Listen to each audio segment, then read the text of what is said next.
Southeast Kansas. And struggling bars and restaurants continue to hire workers in July. We look at the latest jobs report. Also, we look at the power dynamics and what that can lead to between coaches and athletes. The 4 states' most watched news starts now. Authorities investigate an officer-involved shooting in Webb City. This is KOAM News at noon. I'm Tanya Bach. Topping our first 7 minutes, a Webb City police officer and the suspect he was fighting with are both taken to the hospital after a shot is fired from the officer's weapon. Shortly after 9 o'clock last night, officers with the Webb City PD were called to the 800 block of East Fountain Road to investigate reports of illegal trespassing and dumping. That's where they found several people in a truck with a trailer. An altercation ensued, with one of the suspects taking an officer's taser and using it on the officer while he was on the ground. Webb City Police Chief Donald Melton says that suspect then attempted to take the officer's gun, but the officer fired first, hitting the suspect once. Both the suspect and the officer were taken to the hospital. A second officer was treated and released. Police arrested a total of 5 suspects at the scene. An investigation is underway in Iola, Kansas, after a woman is found dead after a house fire. The fire happened Thursday at a home on North Sycamore Road. The Iola fire chief says firefighters put the blaze out quickly, but a woman inside died. Authorities have not released her name. The Kansas Fire Marshal, Olathe Fire Department, and the ATF are assisting in the investigation. We'll enjoy it while it lasts because summer heat returns tomorrow. Michael Hayslip joins us with a first look at the forecast. 2 big differences for today, Tanya. Number 1, the warm up, exactly like you alluded to, but you'll notice there's a little bit more blue in the sky. That's because that ash and smoke from the wildfires out to the west now making their way toward the Mississippi River. So that works for us. But at the same point in time, Tanya's nailed it on the head. We got to get everything done that we want to do outside before the heat sets in. Very comfortable though for our Friday afternoon as we sit anywhere from the low to mid 80s right now. We'll roll 83 in Joplin, 82 in Parsons, 81 in Monette. But you know what? I'll tell you what. Let's throw Lamar and Miami in at 82 as well. We had a little light rain out on the western edge of southeast Kansas, but for our afternoon hours, we're going to stay on the dry side because everything that's coming up out of Arkansas is going to stay right along the Ozarks, if not a little bit to the east. But if everything's moving in from the south, you know what that's bringing too? That would be humidity. So while we've been kind of spoiled here lately with temperatures rolling from 84 to 85 for the last 4 days, and today's not going to be too bad, make it up to about 88 degrees. What we will have set in with that southerly breeze and that Gulf Coast moisture are very, very warm nights. Look at that. Rolling 70s over the weekend. We're going to roll 90-degree temperatures. And we're going to have to go back to talking about feeling about like 104 to 105. You know, we can talk about it as long as you don't put it on those actual 7 days. Those are just actual temperatures. That's, you know. Because that's real. Right. That's. The other one's just in our head. And what your body, when your body walks out the door and goes, oh my gosh. And I know. And you just start dripping. However, if you can acclimate yourself to it and not, I mean, obviously you want to drink lots of water, but if you're used to being in it all summer, it's not going to be as harsh as the ones who've been indoors, you know, playing video games all summer and then just try to go out this weekend for the first time. Feels like a shot at us Texas boys is what you're taking right there. Okay, I see. What are you saying? You've been inside all summer? No, you know I'm going to walk outside. I'm going to love it. True. Very true. All right. Just be safe when you go out. All right. Thanks, Michael. The job market continues to improve. For a second straight month, employers added hundreds of thousands of workers. Many industries are hiring, leading to a boom in July, with the economy adding a better than expected 943,000 jobs. And the unemployment rate dropped from 5.9 to 5.4%. 250,000 of the added jobs in July were at bars and restaurants.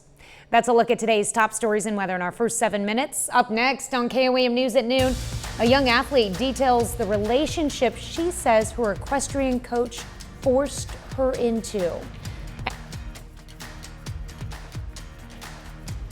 Kitchen. There are new details into charges against a celebrated member of the 2012 Olympic equestrian team. In June, Rich Fellers was arrested for sex abuse against a teenager, a young athlete who he was training. Fellers pleaded not guilty to 4 counts of sex abuse in the second degree. Nikki Batista sits down with his accuser. Riding is everything to me. It's immaculate. I mean, I love horses more than people. Maggie Caring's love of horses started early. Here she is, age 7, with her horse Marshmallow. When Caring was 11, she met Richard Fellers, a world-class trainer and show-jumping Olympian. 3 years later, Caring started training with Fellers, traveling from her family's home in California to Oregon, where Fellers and his wife Shelley ran their farm. Here you are, this aspiring young rider, and here he is, one of the greatest equestrians in the world. Yeah. What does that feel like? I mean, at the time, it felt like hope. I thought that I was going to this place, that I was going to be able to become what I wanted. At the level that you ride, training means you're there all the time. So I was always around the barn, and then at nights I would go over for dinner with them, so I was always with them. Almost like a part of the family. Yeah. Caring says her relationship with the trainer changed when she was 16. I get this call, and he was like, I have these feelings for you. It's been building up the past 6 months. You can't tell anyone, and I'm crazy about you. And I think I sat in my room and cried the rest of the day. Why were you crying? Because it's a lot to process, because I had told them multiple times. I told them, I was like, you are like a father figure to me, and you are who I want to be in this sport. And it felt like I was so cornered because I didn't want to leave. Did you tell anyone? What were you thinking as you cried and you processed what was happening? Yeah, I called the person in the barn, and she was like, just keep trying to move forward, see what happens. Caring says she and Fellers spoke about it again. And he was like, Maggie, you're not a little girl anymore, you don't know how you see yourself. And then I was kind of like, can we just put it behind us? And kind of agreed on that. But Fellers kept pushing, says Caring, and a few months later they began a sexual relationship. Caring says she initially said no to Fellers' advances, but says she felt cornered. I did care about him, immensely. He was a person in my life who I had so much trust and respect for. Had you ever had a boyfriend or anything like that? No, I'd never been in a relationship. I was still a virgin. At this point, Caring was 17. The sexual relationship went on for 8 months, ending last July when Fellers' wife allegedly walked in on them while in Michigan for a horse show. When it ended, did it feel like a breakup? Yeah, it did. I was so heartbroken. So, knowing that some viewers are going to think, it sounds like at some point you were happy in the relationship, what do you say? No. I was happy in the relationship when it was later on, but it shouldn't have happened. And I had said no before it even started. I had said no at the beginning. I'd said no multiple times. Following the incident in Michigan, several anonymous complaints were made to the U.S. Center for Safe Sport regarding Fellers' relationship with Caring. Safe Sport then turned the case over to law enforcement, who opened their own investigation. In June, Fellers was indicted on 4 counts of sexual misconduct. Attorneys for Richard and Shelley Fellers declined CBS News' request for comment. Former national gymnastics champion Jennifer Tsai exposed sexual misconduct in the sport more than a decade ago. People will say, well, this was consensual between Maggie and Rich. What's your reaction to that? Well, she's still a minor, so let's just start there. So legally, that's not the case in most states. How does it keep happening? I think they can convince themselves as coaches that this is an actual relationship, and they are not paying attention to the unequal power dynamic. They sort of block all that out as noise from the world. We're different. That's how they convince the child that it's okay. We're different. This is a real relationship. We're in love. If I had asked you when you were 15 to describe Rich Fellers, what would you have said? I would have said that he's an incredible rider. He's an incredible horseman. He's a great teacher. He's a great person. Today, how would you describe Rich Fellers? As a sociopath. Nikki Batiste, CBS News. Last month, Safe Sport banned Rich Fellers from the sport. Since coming forward, Carrie says she's received dozens of messages from other women who have shared their own stories of exploitation by coaches. Still to come on the KOAM News at Noon, Mr. Food. Today, we're taking a trip down memory lane to a diner that serves the best cinnamon toast. It's not just good, it's downright memorable. But first, Michael Hayslip returns with your complete forecast.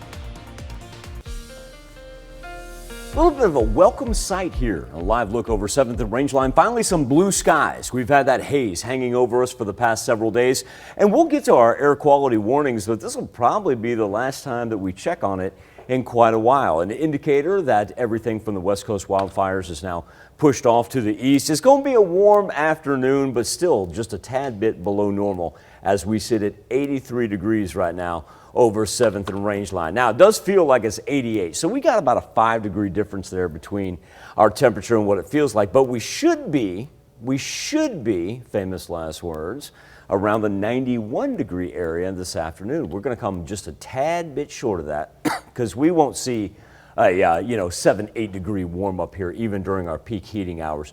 We'll kind of slow down here when we get in between 86 and 88. But it certainly is a nice afternoon, and as Tanya and I have been talking about for the morning, if you want to get stuff done outside, today may be the day to do it because we're going to get hot, and we're going to get hot real fast as we head into the weekend.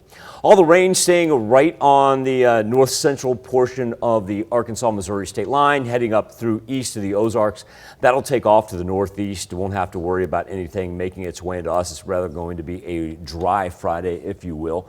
And from the national perspective, we've got watches and warnings that are very limited, and that's a good thing for us, because we don't have to worry about that air quality advisory that we had for the last several days. So as everything pushes off to the east, we've lost a little bit of that closed off low. It was right here yesterday, but now we're seeing the ridge develop in the jet stream. And what that means is as this ridge, instead of flattening out, as it maintains a little contour there and pushes toward the east, that's going to be the reemergence of those good old-fashioned August heat temperatures. Severe thunderstorm risk map, we did have the low category pop up there. Up in Big Sky country, ours are just going to maintain as showers. And as far as our air quality goes, we'll kind of break this down into 2 separate days. This is for today. So the yellow, remember, yellow much, much better than the orange. It's one of those where, if asthma, COPD, friends and family, take care of them. Just make sure they're paying attention to their breathing problems. But we stay away from that orange category that we had a couple days ago.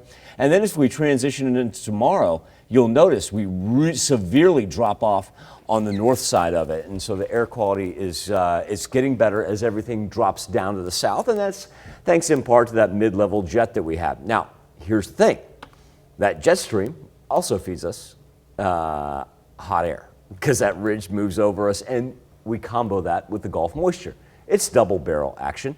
So while we're in the high 80s today, overnight, we've been riding 60s for just about every morning. But no, we're going to be able to hang in the 70s tonight and then push up into the 90s on both Saturday and Sunday. Now, speaking of Sunday, watch what develops. It's very quiet on Friday through Saturday, really in the contiguous 48. But look at what pops up on us on Sunday morning till about the noon hour. See that thing develop out to the west right there? And as it does, and it pushes through, we got a good line of rain that's going to stretch really from Iowa all the way down to the Gulf Coast.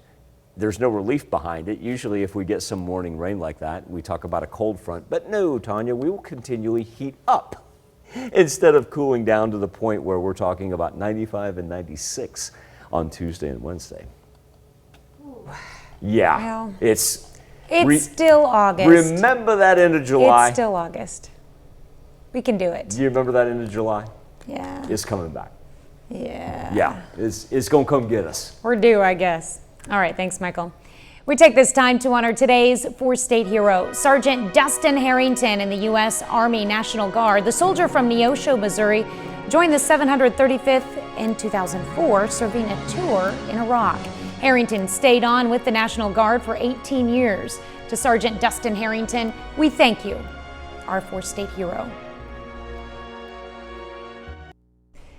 Howard takes us back to his college days to bake up a cinnamony sweet bread that's perfect for either breakfast or dessert. Let's go to the Mr. Food Test Kitchen. Back in college, there was a little diner at the edge of town that was always packed for breakfast. Besides having killer omelets that were practically the size of my head, they were also known for their homemade cinnamon bread that was thick cut and toasted on the griddle. Well, they made theirs from scratch. We've come up with an easy shortcut version that's cinnamony delicious. Ours starts out by unrolling a tube of refrigerated French bread dough onto a cutting board. You want to do this gently so you end up with a rectangle, like this. Next, we brush this with some melted butter and sprinkle on a generous amount of cinnamon sugar. On top of that, we add some raisins, or if you prefer, dried cranberries, cherries, or you can mix and match your favorites. Now we roll this up and place it in a loaf pan and let it sit at room temperature to rise for a bit before we bake it off. After it cools slightly, we drizzle it with a quick throw together vanilla glaze. Now it's ready to enjoy as is, or you can butter it up and toast it on a griddle like I remember. Either way, I hope you enjoy it as much as I do. You can get our shortcut recipe for cinnamon swirl raisin bread online. I'm Howard of the Mr. Food Test Kitchen, where today we found a memory-making way for you to say, ooh, it's so good. That does look tasty. You can find this recipe along with a lot more good food from the Mr. Food Test Kitchen online. Just go to our website at KOAMnewsnow.com. Here's a look at our 4 state market prices.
Not too bad today at all, as our temperature is actually about 4 degrees below our normal high for this time of year. But remember, the heat is not only going to settle in, but it will be accompanied by the humidity. So as we get up into the 90s over the weekend, we'll be in the mid-90s, feeling about like 105 by the middle of next week.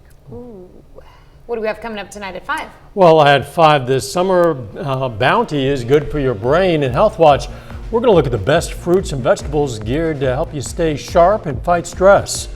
Plus, we'll speak with a family member of a teacher who died of COVID and hear their message to the community. And the Better Business Bureau shares tips on how to keep you and your business safe from ransomware. Hope you join us for those stories. A lot more, of course. It's coming up on KOAM News at 5. All right, thank you, Down. Thanks for joining us for KOAM News at noon. We'll see you right back here at 5 o'clock.